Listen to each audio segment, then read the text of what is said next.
안녕하세요. 하루 필수 말씀 충전 하필 큐티 조종환입니다. 오늘 함께 나눌 하나님 말씀은 요한계시록 21장 1절에서 8절까지 말씀입니다. 또 내가 새 하늘과 새 땅을 보니 처음 하늘과 처음 땅이 없어졌고 바다도 다시 있지 않더라.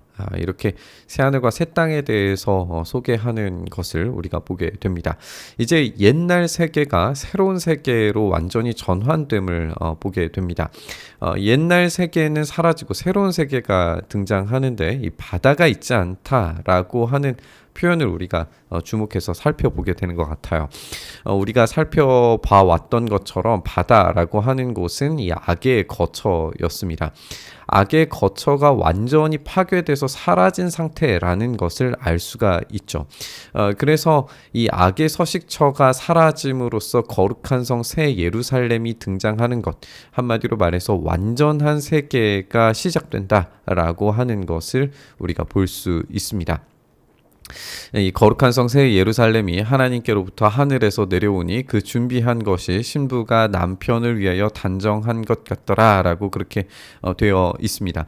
새 예루살렘이 하나님께로부터 내려오는데 준비한 게 신부가 남편을 준비하는 것처럼 이렇게 준비되어 있다라고 하는 것을 읽게 돼요.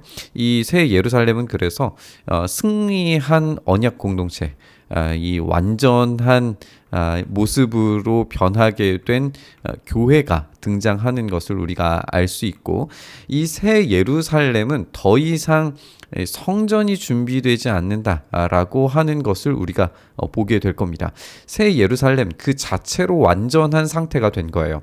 왜냐하면 이 성전의 기능 자체가 하나님과 인간 사이를 연결해주는 공간으로서의 기능인데, 이제는 더 이상 성전이 필요하지 않죠. 왜냐하면 성전 그 자체의 역할을 우리 주님께서 완성시키셨기 때문에 그렇습니다.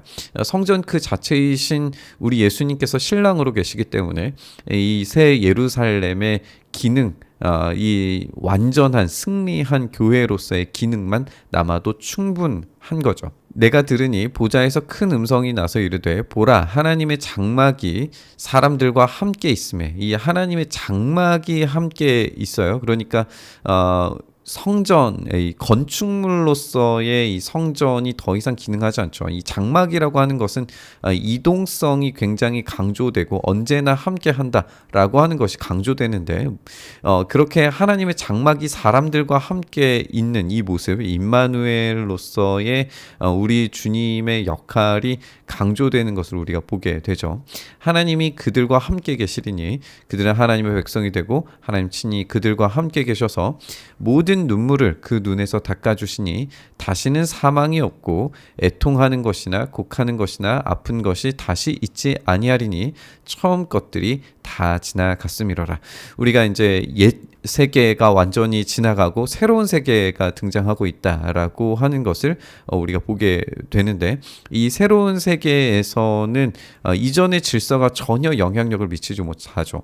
이제 새로운 질서가 영향력을 미치는데, 이 새로운 질서는 주님께서 모든 아픔들과 고통들에 대해서 정복하셨고 그 열쇠를 가지신 분께서 더 이상 성도들, 이 새 예루살렘에는 고통과 아픔과 죽음의 질서가 통치하지 못하도록 완전히 제한하시고 막으신다라고 하는 것을 우리가 보게 됩니다. 그래서 사망이 없어진 상태, 애통하고 곡하고 아픈 것이 다시 없는 상태가 되는 거죠. 이 새로운 질서, 이 처음 것들이 다 지나간 상태에서 이 새로운 질서가 완전히 경험되게 되리라는 것을 우리가 보게 됩니다. 이제 이 새로운 상태라고 하는 것이 강조되는 것인데, 이 새로운 상태가 되었을 때 본질적으로 완전히 변화된 상태를 맞이하게 되었다라고 하는 사실을 우리가 강조해야 될 것 같아요. 부정적인 감정과 상태가 사라지고 오직 기쁨과 사랑으로 충만한 상태가 되는 것인데, 왜냐하면 이곳 자체가 어떤 성장을 위한 곳이 아니기 때문에 그렇습니다. 고통은 이 성장을 가지고 오는데 필요한 요소로서 이 땅의 지상의 교회들이 이 고통이 긍정적으로 사용될 가능성이 있었어요. 그런데 새로운 세계, 새로운 질서에서는 이 성장의 가능성이 중요하지 않습니다. 모든 것은 완성을 위한 공간이에요. 그 완성된 상태에서의 공간이기 때문에 성도들이 이전에는 성장하고 성화되어져 가야 했지만 그것과는 다르게 새 예루살렘은 모든 것이 성취되고 완성된 공간으로서 기능한다라고 하는 것을 우리가 볼 수 있습니다.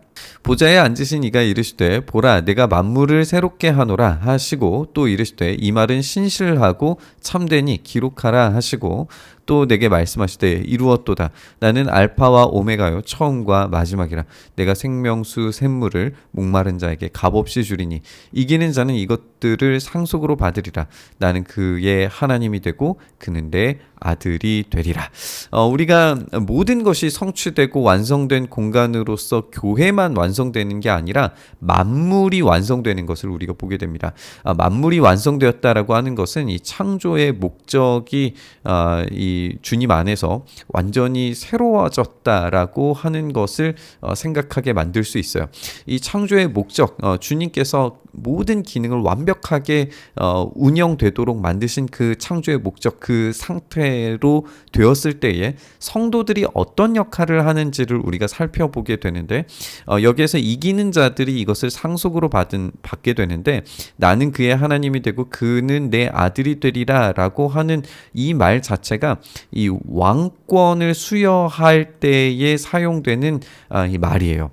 그러니까 지금 이 창조의 목적이 완벽하게 재현된 만물이 새롭게 된 상태에서 이기는 자들, 이 성도들은 왕같은 제사장으로 만물을 하나님의 목적에 부합하게 다스릴 수 있게 되는 상태가 된 겁니다. 한마디로 말해서 이 성도들은 새로운 아담들이 된다라고 생각을 해볼 수도 있는 거죠. 분명히 우리 주님께서 새로운 아담으로서 역할을 하셨고 그것을 시작하셨기 때문에 이제 성도들도 주님을 따라서 뒤따라서 부활하신 주님을 뒤따라서 이 왕권의 역할을 이 만물을 함께 통치하는 가운데에서 이 수행하게 되는 겁니다. 그것을 미리 이 땅 가운데에서 맛보도록 하시는 것이 부활의 기쁨을 이 땅에서 맛보도록 하시고 교회를 통치하는 이 천년 왕국 가운데에서 실행하게 하시지만 그것은 한계가 있죠. 완벽하지 않아요. 그런데 이제 주님께서 모든 것을 완성시키셨을 때 이 창조의 목적이 회복되고 새로운 아담으로서 이 왕권을 가진 존재들, 왕 같은 제사장으로서 이 만물과 하나님 사이에서 이 모든 것들을 다스리고 통치할 수 있는 그날이 오게 되는 겁니다. 그분께서 처음과 끝 그 모든 시간과 모든 공간을 다스리시는 분께서 생명수 샘물을 목마른 자에게 아낌없이 주시겠다라고 하는 것을 우리가 보게 됩니다. 이처럼 영광스러운 승리를 경험하는 사람들이 있는가 반면에 그러나 두려워하는 자들과 믿지 아니하는 자들과 흉악한 자들과 살인자들과 음행하는 자들과 점술가들과 우상숭배자들과 거짓말하는 모든 자들은 불과 유황으로 타는 못에 던져지리니 이것이 둘째 사망이다 라고 이야기하고 있습니다. 우리는 이 성도들 첫 번째 이 부활을 입은 영적인 부활로서 주님과 부활하신 주님과 이제 연합한 존재들은 둘째 사망의 해를 받지 않아요. 그러니까 이것과는 전혀 상관이 없습니다. 이 둘째 사망이 임하는 자들은 두려워하는 자들, 그러니까 하나님을 두려워한다는 게 아니라 이 세상의 권력자들을 두려워한다는 말이죠. 그리고 믿지 아니하는 자들, 그리고 흉악한 자들, 살인자들, 음행자들, 이것들을 우리가 종합을 해보면 결국에는 이 우상숭배자들과 십계명에 대한 명백한 이 반역자들입니다.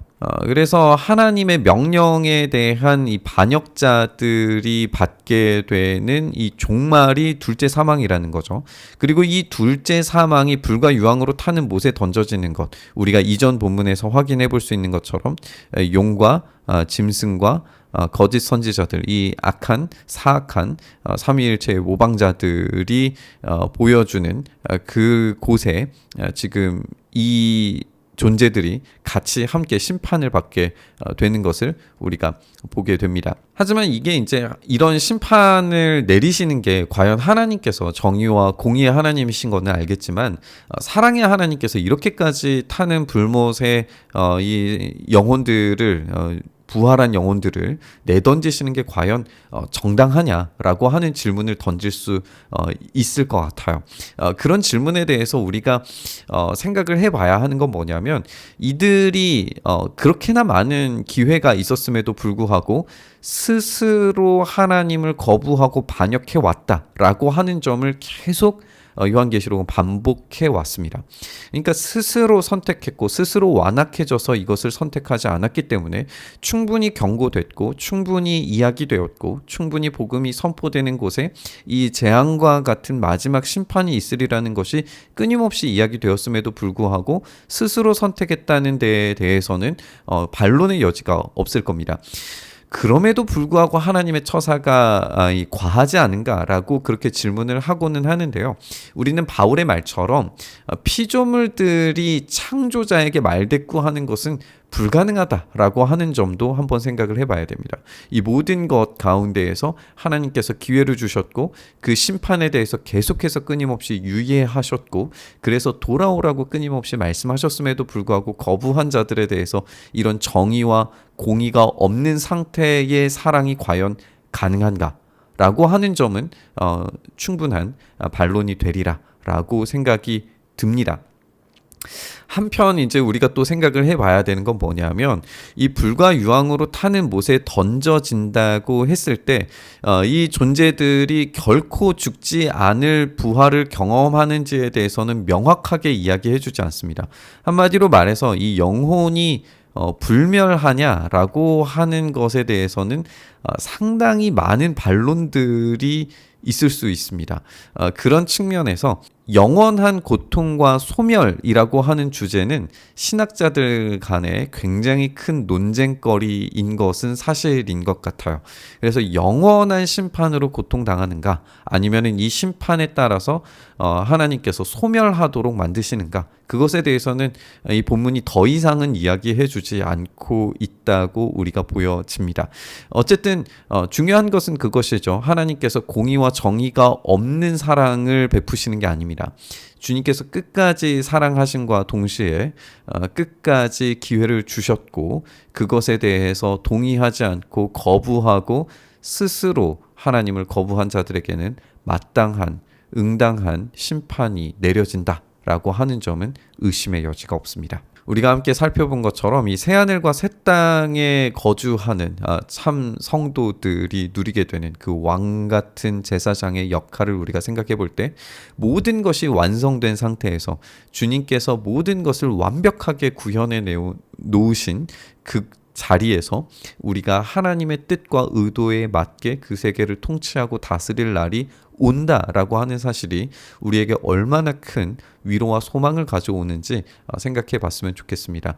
우리가 사는 이 세계와 우리가 살아가는 이 시간들 속에서는 늘 언제나 불완전한 것들 속에서 하나님의 능력을 구하고 또 기도하기 때문에 우리는 늘 언제나 어느 때까지입니까? 라고 호소할 수밖에 없습니다. 하지만 모든 것이 완성된 그 나라에서 우리가 다스리게 되는 날이 반드시 온다라고 하는 것을 우리에게 말해주고 있기 때문에 우리의 선택이 결코 틀리지 않는다라고 하는 점을 우리가 깊이 받아들이면서 위로와 소망을 얻었으면 좋겠습니다. 우리가 그 소망으로 주님의 그 날이 이를 때까지 이 믿음의 길을 끝까지 붙들고 나아가서 우리가 둘째 이 심판을 당하는 일이 일어나지 않도록 그것이 우리와는 전혀 상관없는 일이 되고 우리가 주님을 선택함으로 말미암아 얻게 되는 영광스러운 승리만이 우리에게 있도록 우리가 주님 끝까지 붙들며 살아가기를 결단하면서 또 주님께서 그렇게 우리를 사랑해 주시기를 간절히 바라면서 우리 묵상의 자리로 나아가시죠. 주님, 우리가 기대하고 고대하는 그 나라가 속히 오기를 소망합니다. 이 땅에서 주님께서 일하시는 것을 우리가 경험하지만 우리의 한계 있는 삶이 그것을 온전히 누리지 못할 때가 너무나도 많음을 주님 기억하여 주시옵소서. 주님 속히 오셔서 그 완전한 나라에서 우리가 누리게 될 그 영광스러운 나라를 우리가 간절히 고대하오니 주여 오셔서 그 나라를 속히 우리 가운데 허락하여 주시옵소서. 행하시기를 간절히 바라고 소망하며 우리 주님 예수님 이름으로 기도드리옵나이다. 아멘.